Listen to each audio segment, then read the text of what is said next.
Hey, this is Writers Row. I'm DC Wright-Hammer, and I brought a special guest on this episode. I'll let him introduce himself. Hey, I'm William F. Aicher. I'm an author. I've got a couple books, so happy to be on Writers Row. He does. And I actually read one of his books. That's sort of what prompted me to reach out to William and ask him to be on. Good book. There'll be a link in the description down below. And if you like some of the content I've been putting out on Writers Row, make sure to hit that thumbs up, subscribe, and if you want, hit that bell. I brought William on this episode of Writers Row. We are doing another writer-author journey. I've heard a lot about William's experience in this self-published industry and just writing in general. When I got on Twitter 4 or 5 years ago, he was one of the big names that I came across, and I started following him. And so having the opportunity to interview you, William, has been awesome. So I appreciate you coming on. Oh, thanks. And I'll open it up. So tell us how you got involved in writing. I understand it was quite a while ago. Yeah, I mean, you could go back so far. I mean, you can go back to like why, when did I start writing and whatnot. But yeah, I think that, probably the best place to start was I was a journalism major in college. I was a journalism and philosophy major at the University of Wisconsin. I ran a music review website called musiccritic.com. They launched back in the late 90s. So, I'd been writing, journalism, journalist writing, and mostly like concert reviews, things like that, but then also philosophy, obviously, a lot of writing as well. But I also had always been a fan of just writing and whatnot. And just one day, I was like, I should write a book. And I was like, oh, okay. So I started writing what became The Trouble with Being God, which was my first book. It took like 10 years of writing because it's just kind of an off and on kind of thing, just like, oh, I'll do this. It's like kind of, not a hobby, but kind of a hobby, it wasn't something I was taking seriously at the time. But then, I kind of finished it. And when I finished it, that was probably, maybe 2006, probably like 2007 or 2008.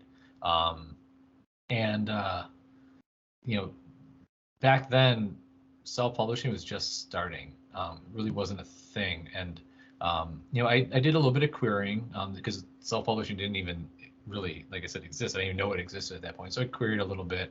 And then I found out about self-publishing, and I think I published it first through Lulu, because I don't think Amazon had their self-publishing platform yet at that time. So anyway, so I published that through there, and and put it out there, and it was fine. I mean, I learned a lot along the way since then. It was very much self-edited, not very aware of like kind of the rules of writing, like if you want to call them rules, but just things that I could improve on it. So put that out. It did okay, and I kind of just sat back and didn't really think about it too much again for a little while until it was NaNoWriMo, I think of 6 years ago, 7 years ago. Must have been 2015, 2015. I was like, okay, I'm going to try writing another book. So I sat down and I cranked out my second book, A Confession, in 2 weeks. It was the fastest I'd ever written anything. And that kind of got me back into the writing thing. And that book actually, like I said, I still had Trouble with Being God out there, published, I think it was through Amazon at the time. But then I went and, let me think here. So I submitted that a little bit, and I actually did get it. So A Confession was published through a really small press, small indie press. And, kind of what I learned with that is that I didn't love publishing with a small press. I think that there's probably a lot of really good reasons too.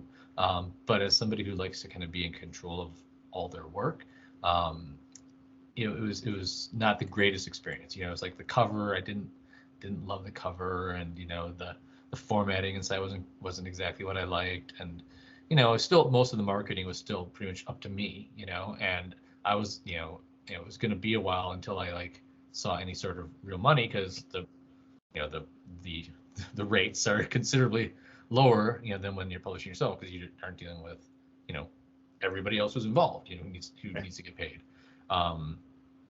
So I put that out, and and it was out for a while, and it's, and I just decided to get back into writing more after that, because I was enjoying it. I actually enjoyed writing that and getting that out there. So, and that's when David Sparks started. Right. The unfortunate expiration of Mr. David S. Sparks. That is a story that I think I had actually started it probably before A Confession even, but not seriously diving into it. Just kind of really it was one of those books that took a long time just to think through and try to figure out how it made sense, because it had, you know this, how it works, but like layers of reality, and like trying to make it make sense within my own brain took a very long time, so that I could kind of say, okay, how can I make this, what I viewed at least as a fairly complex story, not be complex, and read like just a fun science fiction book, so that was the one that really got me back into like the self-publishing world, was when I released that one. So that one I went self-published through Amazon, and was really starting to get back into the whole becoming a writer thing. So take us. So there was a big gap, right? So you wrote your first book, and you self-published through Lulu, you said, in like 2008, around that time. But there was a big gap, those 7 years. Take us through, like, because some people will write a book and then they get this, like, sophomore slump, or they get imposter syndrome. Like, what happened in those 7 years that eventually made you come back? Well, there was a lot. I'd say the biggest thing was, and forgive me that I'm drinking wine here, but I became an alcoholic. Okay. I'm not. I'm Yeah. fine now, but I went through. So, but I was just working, doing my regular day job, and that was taking a ton of time, and I was drinking a ton, and then hit this kind of like this rock bottom kind of situation that kind of just disrupted, pretty much threw my family into jeopardy, as far as like me having a family and everything like that. So, and so that was kind of what happened. And then A Confession was kind of like the result of that. It's interesting if you read A Confession, because it's definitely a fictional story, but some of it's also based on versions of real life. And I like to tell people that at least half of it's true, but I'm never going to tell anybody what half. So that's really it. I just basically got distracted, and and Trouble with Being God didn't sell all that well, and was just like, okay, this was just like, was this worth doing it? And again, there wasn't really like this indie community out there, and I just trying to go out and write to that was going to be very difficult. I actually did forget, I did write another book in between there. Okay. It was a nonfiction book that I wrote, kind of half for my job, half personal. It was called Starving the Artist. It was about intellectual property, the value of intellectual property and piracy and all that stuff. So there was still writing happening there, but it was just like I shifted my focus kind of off of fiction, and it wasn't really something that I wanted to do a ton, because I just didn't feel like I was doing a good job of it, and wasn't seeing the results I wanted. So that's really it. You use a lot of the same muscles to write nonfiction, but your brain is in a sort of completely different focus, right? Mm-hmm. Totally. Okay, so the nonfiction though kept that muscle memory there at least, and life got in the way. I can definitely appreciate that. I think when I wrote my first 2 books, I wrote them back to back, and looking back on it now, a lot of it was I had survived a near-death experience I've talked about quite a bit on this show. I ended up with blood clots in my lungs, and 1 in 3 people who have that die. So like, I really feel fortunate. Like, Meatloaf comes to mind. 2 out of 3 ain't bad. Well, yeah, in this case, it was my life, and I went through an existential crisis for the good part of 2 or 3 years. And to help me get through that, I wrote these science fiction novels that really encapsulate a lot of what was going on in my life. My first novel is heavy on the father themes. The main character doesn't have a father. One of the other main characters is a father and feels like a failure. And, is it better to, not be there as a bad father, just leave rather than stick around and ruin people?